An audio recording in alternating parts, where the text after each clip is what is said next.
quero cumprimentar a todos e dizer da minha alegria em participar com vocês dessa semana especial de oração. Durante a semana, nós estaremos estudando temas muito significativos para nós, como servos do Senhor, como mordomos do Senhor. E a semana tem como tema principal Em Paz com Deus. Nós teremos a oportunidade de ficar juntos aqui alguns minutos. Sugestão ainda desta semana especial que vocês conversem um pouco aí em família, em grupos de pessoas. Foi preparado um material especial, um guia de estudos com o mesmo tema, Em Paz com Deus. Esse material foi preparado pelo pastor Alejandro Bulhon e todos os que participarem certamente vão ganhar muito. Nós vamos iniciar então o tema desta noite pedindo a bênção do Senhor através de uma oração. E eu quero convidar vocês a fecharem os olhos aí onde estão e nós vamos falar com Deus. Nosso bondoso Deus, nós agradecemos pela oportunidade de participarmos desta semana especial e pedimos a bênção do Senhor através da iluminação do Espírito Santo para que nós possamos compreender estes assuntos tão especiais e que eles nos ajudem em nosso crescimento espiritual. Abençoa cada pessoa que está participando desta semana e que eles, juntamente com sua família, eles sintam bem de perto as bênçãos do Senhor. Nós pedimos tudo isso e agradecemos em nome de Jesus. Amém. O tema que nós vamos estudar hoje é A Deus toda honra. E eu quero convidá-los para a primeira passagem bíblica, e você fique com a sua Bíblia aí, porque nós vamos ler várias passagens da Bíblia, e a primeira está em Mateus, capítulo 6, do verso 25 em diante. É uma passagem conhecida, muito significativa, e eu vou ler aqui, você acompanha aí na sua Bíblia. Por isso vos digo, não andeis ansiosos pela vossa vida, quanto ao que haveis de comer ou beber, nem pelo vosso corpo, quanto ao que haveis de vestir. Não é a vida mais do que o alimento e o corpo mais do que as vestes? Observai as aves do céu. Não semeiam, não colhem, nem ajuntam em celeiros, contudo vosso Pai Celeste as sustenta. Porventura não valeis vós muito mais do que as aves? Qual de vós, por ansioso que esteja, pode acrescentar um côvado ao curso de sua vida? E por que andais ansiosos quanto ao vestuário? Considerai como crescem os lírios do campo. Eles não trabalham nem fiam.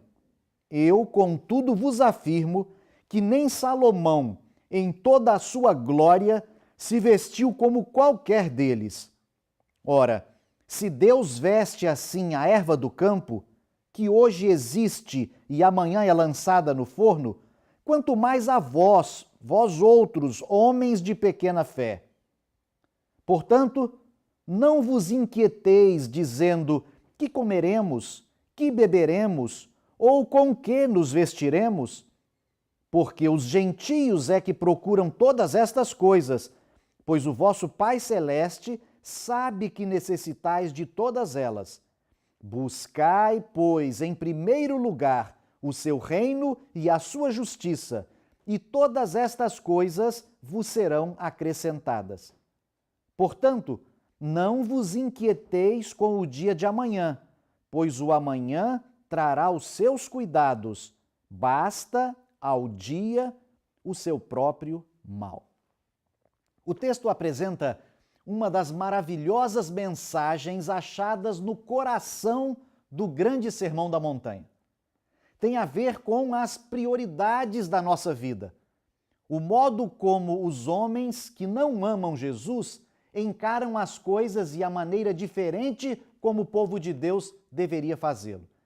Nós encontramos aqui a receita de Deus para livrar a humanidade da ansiedade doentia que gera conflito, gera angústia, gera desespero. E nós encontramos também a explicação de que, apesar de existirem coisas necessárias, como o alimento, o crescimento, o vestuário, Deus deve estar em primeiro lugar.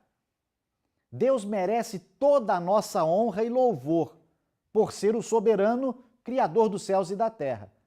A glória e honra pertencem a Ele por direito. Ele não precisa delas, nós é que precisamos adorá-lo e render-lhe honra. A verdade é que Deus provê tudo o que é necessário para o nosso sustento. E isso é ilustrado por Jesus em 3 figuras da natureza. Nós lemos sobre estas 3 figuras. A primeira delas, as aves do céu. As aves dormem cantando e acordam cantando. Já reparou isso? Não vivem preocupadas, não vivem ansiosas, não semeiam, nem colhem, nem ajuntam em celeiros. Ao mencionar essa ilustração, Jesus não estava liberando o ser humano da responsabilidade do trabalho, não é isso. Você já viu como as aves acordam cedo e saem à procura de alimento? Muitas vezes elas têm que voar longas distâncias para conseguirem alguma comida. É um trabalho constante e árduo, especialmente se elas têm um ninho com filhotes. O que Deus está dizendo para você e para mim é: filho, você tem que ser diligente, tem que trabalhar bastante como os passarinhos fazem. Você tem que caminhar às vezes longas distâncias, acordar às 5 da manhã, pegar ônibus, chegar a tempo para o trabalho, a fim de trazer o pão para os seus filhos. O que você não pode fazer é se desesperar por causa disso. Você tem que dormir e acordar louvando o meu nome, cantando como as aves do céu, porque eu sempre cuidarei de vocês. A segunda figura que aparece no texto que nós lemos é a figura do crescimento humano. Essa ilustração mostra a inutilidade da preocupação humana. Qual de vós, por ansioso que esteja, pode acrescentar um côvado ao curso da sua vida? A palavra grega traduzida aqui como curso de vida é elequia, que pode ser estatura ou idade. Se nós usarmos a palavra idade, dá mais sentido ao texto. Como, por exemplo, pode alguém fazer 30 anos em menos tempo? Ou pode alguém estabelecer o seu dia com 25 horas? Isso é impossível.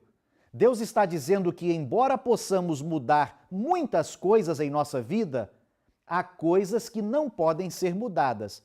E não vai adiantar nada ficar ansioso ou ansiosa por causa disso. A terceira figura que aparece aqui, na leitura que fizemos, são as flores do campo. Você já andou por um campo ou jardim, principalmente na primavera, e reparou a diversidade, a beleza e o perfume das flores? Conseguiu parar um pouco e pensar: como Deus pôde criar tanta beleza? Nem Salomão, com toda a sua glória, se vestiu como ela, diz o texto sagrado. E a Bíblia descreve um pouco da glória de Salomão. Lá no livro de 1 Reis, capítulo 10, nós encontramos aí muito dessa glória, do poder de Salomão. Mas mesmo com todo luxo e riqueza, não é possível compará-lo às flores do campo, criadas por Deus, belas, sem ansiedade, nem escolas de ginástica, nem dietas, nem cosméticos, nem joias ou vestidos ostentosos. Diante destas 3 figuras da natureza, o conselho de Deus para nós é: filho, não coloque como a primeira preocupação da sua vida a roupa, ou a aparência, ou a comida, ou a idade. São necessidades básicas, eu sei, mas lembre-se das flores do campo, lembre-se das aves do céu, lembre-se do processo do crescimento humano. Buscai, pois, em primeiro lugar o reino de Deus e a sua justiça. E o mais? Bem, o mais, ele disse, não se preocupe, eu vou dar para você. A expressão que aparece no verso 33 é o reino de Deus. Buscai o reino de Deus. O que é o reino de Deus? Mateus usa a expressão reino de Deus 31 vezes. O reino de Deus, neste contexto, é uma forma de vida que coloca Cristo e sua justiça acima de tudo. Na administração do nosso tempo, ele deve ocupar o primeiro lugar. Antes de pensar no tempo para nós, temos que pensar no tempo de Deus, o sábado. Na alimentação do nosso corpo, antes de pensar nos nossos gostos e apetites, temos que pensar nele e da maneira como ele quer que cuidemos do templo do Espírito Santo, nosso corpo. Na administração dos nossos talentos, antes de usá-los para nós, temos que pensar em como usá-los para Deus. Igualmente deve ser com os tesouros, os recursos. Deus primeiro, depois eu. Mas esse não é o princípio que reina no mundo de hoje. O ser humano vive cheio de ansiedade e desespero, correndo como louco à procura de coisas que se veem: comida, vestuário, posses. E quanto mais tem, mais quer. É assim que vivem as pessoas que não conhecem a Deus. E Deus está falando aqui de uma forma de vida diferente. Não é comum. Busque primeiro o meu reino e as minhas coisas. Procure me dar o primeiro lugar em sua vida. Tudo o que você precisa para viver, eu vou lhe dar como uma consequência do relacionamento de amor que existe entre nós. Eu gostaria de, neste momento, poder orar com todos os que estão acompanhando essa programação especial. Mas esta oração tem um objetivo. Nós vimos aqui a necessidade de colocarmos a Deus em primeiro lugar, antes de todas as outras coisas e necessidades que temos. E eu quero fazer uma oração pedindo isso a Deus. E eu quero falar mais ou menos o seguinte na oração. Eu quero convidar aqueles que puderem, desejarem fazer essa oração comigo. Senhor, me ajuda a colocá-lo em primeiro lugar. Me ensina a viver para o Senhor. Me ajuda a fazer da cruz de Cristo o motivo de minha vida. Toma meu tempo, toma meus talentos, toma meu corpo e toma meus recursos. Enfim, Senhor, toma toda a minha vida. Você gostaria de fazer esse pedido ao Senhor também? Então eu quero convidar você neste momento, pensando na sua situação, na sua entrega, a fechar os seus olhos e nós vamos falar com Deus e fazer esse pedido. Enquanto eu faço aqui, você também pensa nisso e peça ao Senhor que opere esta mudança na sua vida. Vamos orar. Muito obrigado, Senhor Deus, porque nós recapitulamos neste momento que temos tantas necessidades, mas que a nossa primeira preocupação deve ser buscar o seu reino, buscar a tua justiça. O mais o Senhor vai nos ajudar a conseguir. E nós queremos pedir forças para agirmos desta forma, para buscá-lo sempre em primeiro lugar. E o mais, que nós possamos confiar na promessa que o Senhor fez de que vamos receber do Senhor. É uma luta, nós travamos a cada dia de querermos fazer da nossa maneira, do nosso jeito, na maneira que pensamos, mas que nós possamos seguir a tua orientação, a tua vontade.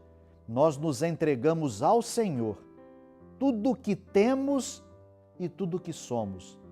O nosso tempo, as nossas habilidades, o nosso corpo, os nossos recursos, toda a nossa vida, queremos dedicar ao Senhor. Toma conta de nós, bondoso Deus, e abençoa cada pessoa que está fazendo neste momento este pedido ao Senhor. Nós oramos em nome de Jesus. Amém.